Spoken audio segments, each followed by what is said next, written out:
everyone, and welcome back to another job quest. So here we are back in Ishgard about to do the level 80 Dragoon quest, and as you can see, the armor is incredible. I love the design. Probably my favorite so far of the Shadowbringers job armors. But we're about to go on to the next quest, Gone But Not Forgiven. Alberic is keen to hear of your adventures. I'm sure he is. Ah, Claire, it has been too long since last we spoke. Yes, it has been. Your visits are far more frequent than those of another former student of mine, however. It would seem he still prefers to keep his own company. The same could be said of Hosteline, who has made quite the name for herself as a hunter in Dravania, according to Orn Khai. Ah, what fortunate timing! Speak of the dragon and he shall appear.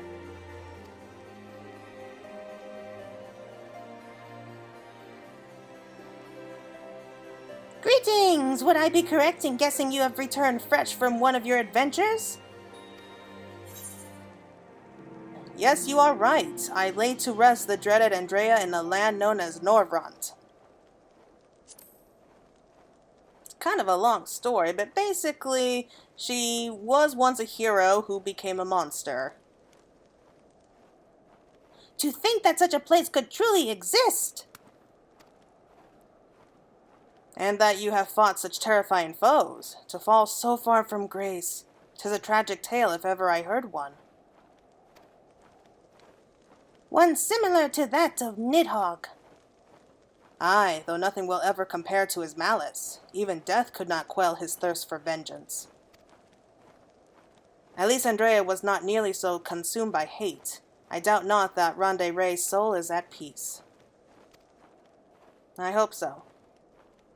Peace. I wonder if Nidhogg ever found it. I fear his soul yet lingers, doomed to wander endlessly. That is too cruel a fate, even for him. I share your sentiments, for as the Azul Dragoon, I once gazed into his heart as he gazed into mine. Such rage, such sorrow. I will not accept this. That none should mark his passing is more than I can bear. What say you, Claire? Perhaps we could honor who he once was, if not what he became.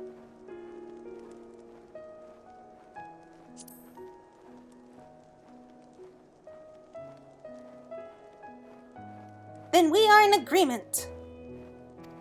Though I must admit that as part of Race Valgar's brood, I have little knowledge of Nidhogg. A deeper insight is needed if I am to properly pay my respects. Vazim is one of his brood. If anyone would know, it is her. Let us make haste for Zenith.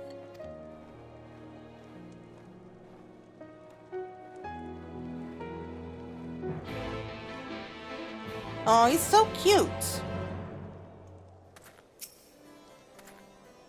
For better or worse, I am who I am because of Nidhogg, while others rejoice at his death. I cannot deny that a part of myself died that day. Whoa, that's a bit too much information. Alright, so let's head off to the Churning Mist. You know, I was kind of predicting that we might get like a little dragon companion in this expansion for the Dragoon. And I'm a little disappointed that we didn't get it. Oh well, maybe next time. I just thought that would be really nice, you know, have a little dragon companion. Not a minion, I mean. Vanium is come.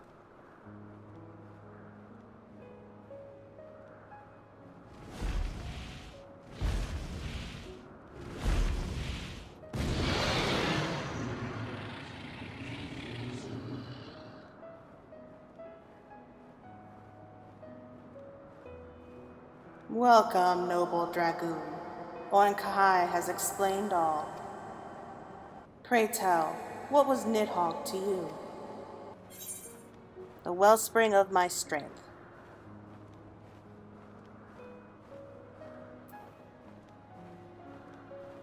Probably the nicest answer that we could give here. And yet you were enemies, each sworn to slay the other. Two souls entwined by fate. Though you have faced Nidhogg's wrath and sensed his pain, you cannot know him as we dragons once did. We would fain hear his tale.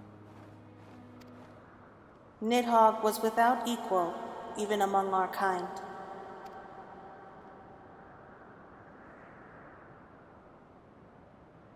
Destined was he to guard this world from the catastrophe that befell the dragon star in place of his sire. He valued strength above all else, and considered the affairs of mortals beneath his notice. Only the 7 great worms were worthy of his attention, and among them none but Ratatoskr truly understood him. Her song was beautiful indeed, and she graced both dragon and man with her wisdom. She was invited by Thordan, king of men, to speak on our behalf.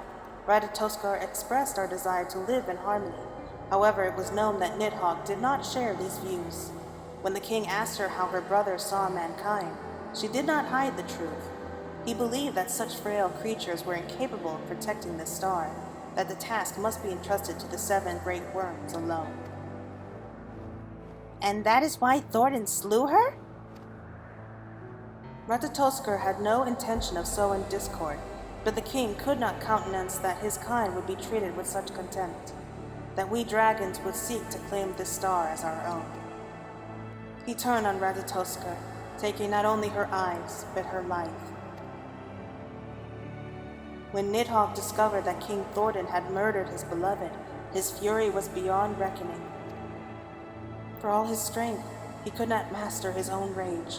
It utterly consumed him. Dragons, men, we are all the same, slaves to our emotions, subservient to our hearts. Yet there are those who would seek another path, as I once did. I turned my back on my father and his quest for vengeance. Valiant Dragoon, by your strength was the Dragon Song War ended, and by your compassion was a new alliance forged. Claire and I are living proof that we can live side by side. We shall speak the message of peace to man and dragon alike, and when we are gone, our descendants will do the same. Tell them of Nidhogg, his strength, his weakness, his love, his hate. Tell them the truth.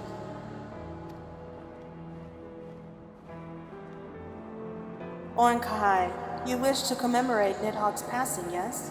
As my father once enjoyed the fragrance of mist lilies, perhaps they would make a suitable offering.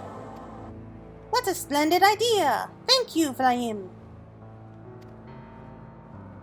I have often seen such flowers blooming in Orn Khai. Follow me!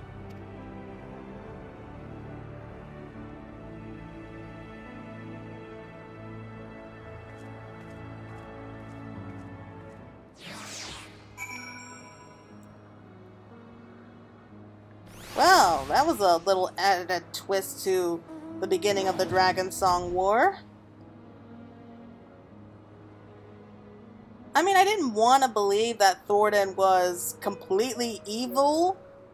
I mean, he was definitely selfish, but for a long time I couldn't understand why he would break their alliance and risk an all-out war like that. I mean, hearing that story, I kind of understand now, but there's still something here that I'm not sure I really understand. There's like a piece here missing, and I think that maybe the Ascians maybe kind of pushed Thordan into calling Ratatoskr to them and talking with her, and maybe they planted the idea in his head that the dragons will one day take over the world and kill off all his people. I mean, that seems like a reasonable theory to what happened. I distinctly recall seeing mist lilies in this very spot. What could have happened to them? Looks like they died. Alright, let's see. I don't see any. Okay, so we have to go down to find it. Okay, so down here. Let's see it. Am I missing something?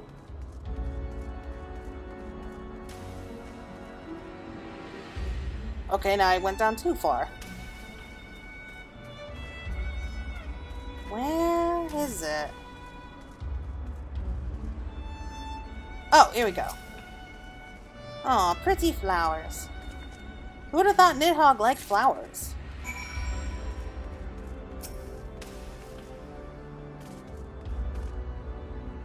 So there were Miss Lilies here after all? Then it would appear my memory served me correctly. Pity that the same cannot be said of my eyes. It is of no matter. There is one thing that concerns me, however. In your funerary rites, the offering of flowers and such occurs as a grave or place of significance, I believe. But where should we choose for Nidhogg?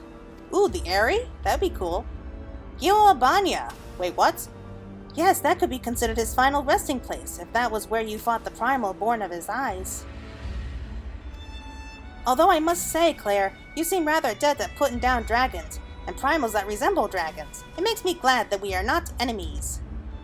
To matters at hand then, I shall go on ahead and meet you in Albania. Okay, did not expect that, but I guess technically he's right. Okay, so if I remember correctly, the eyes of Nidhogg were collected by the Warriors of Darkness after we threw them over the edge in Ishgard, who then gave the eyes to the Asians, who gave them to Ilbert, who used them to summon Shinryu, who did battle with Omega, who was later collected by the Garleans and taken to the top of the Alamegan Palace, where Xenos used the dragon to fuse himself with and battled with the Warrior of Light, who eventually defeated them and not only destroyed Shinryu, but released Xenos in the process, and left the eyes completely drained of power on top of the roof, where Istinian ended up going to them and destroying the eyes once and for all. That was a mouthful. What a relief to have found you at last. I've become rather lost, you see. Perhaps we had best hurry on to the Royal Menagerie before I lose my way again.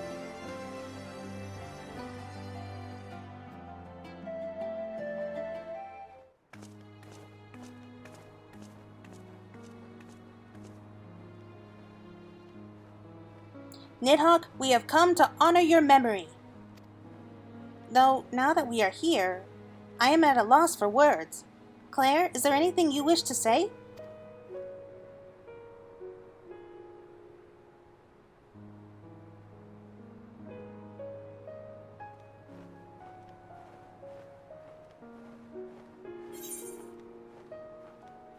Your legacy will live on in the songs of your people.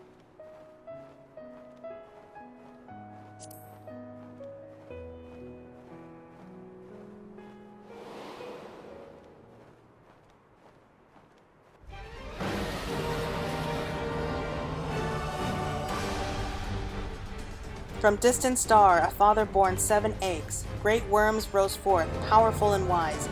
On blackened wings, one soared on high with a roar that set the world a tremble. Guarding their home in the father's stead, he was fearsome, yet just.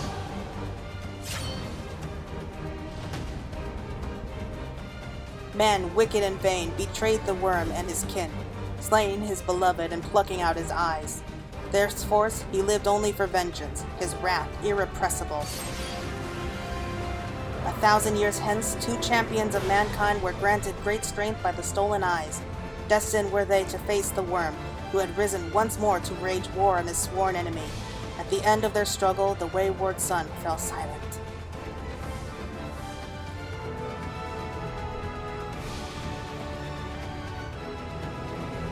These guardians and their comrades continued to watch over the star, their heroic deeds recounted by minstrels and storytellers far and wide. Even the ancient foe from whence the father of dragons once fled could not withstand their might.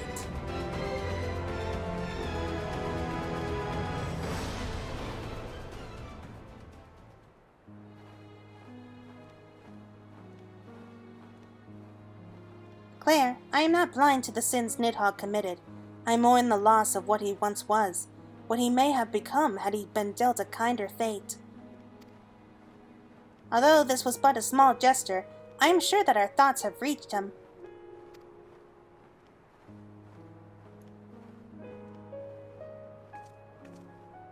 I have much to ponder on the return journey, and expect that Alberic will wish to hear what we have learned from Flaim. Perhaps you could visit him in Coerthas.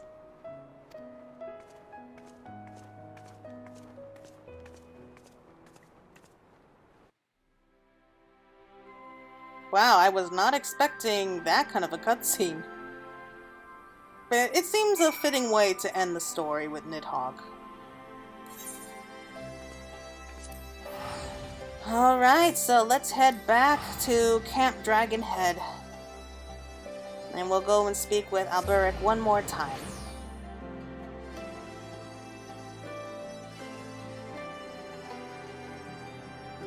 I gotta say, this feels like the shortest story that we've had yet. I'm pretty sure this is where it's gonna be ending with the Dragoon quest for now. Not sure how I feel about it.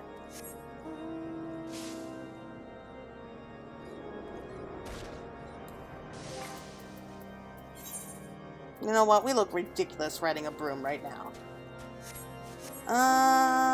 Yeah.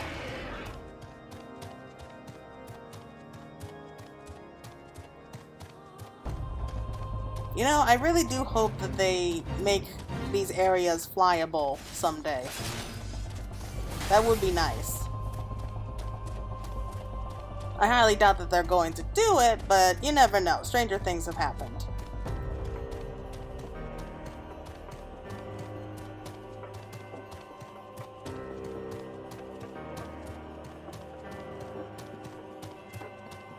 I do wonder how he's going to react after hearing what caused Thornton to kill Ratatoskr.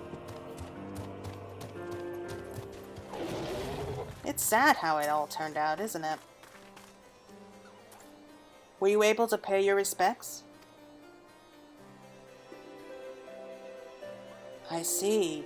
This is the first time I've heard such a detailed account of King Thornton's acts. A betrayal in the moment, but a betrayal nonetheless. A pity he is far beyond the reach of justice. Though it may be hard to come to terms with the crimes of our forebears, we must accept the past for what it is. Of course, I shall be sharing this information with the rest of the Temple Knights. No doubt they will be keen to speak with other members of Nidhogg's brood to verify this version of events. In the meantime, there is still much to be done in building relations with man and dragon. We will aim to follow the example set by you and Orn Khai, and work together for the good of all. May the Fury guide you both. What? Oh. Once again, I have too much stuff. It is a weakness of mine, I'm afraid.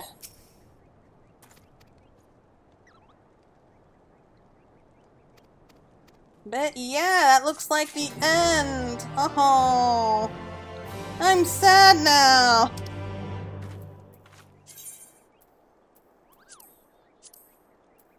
Alright, so here we go. So what is our brand new title? Oh, Bolt from the Black. Interesting name. Not what I expected, but hey. Alright, so that's going to be it for now. Thank you for watching. I hope you all enjoyed it, and I'll be seeing you again real soon.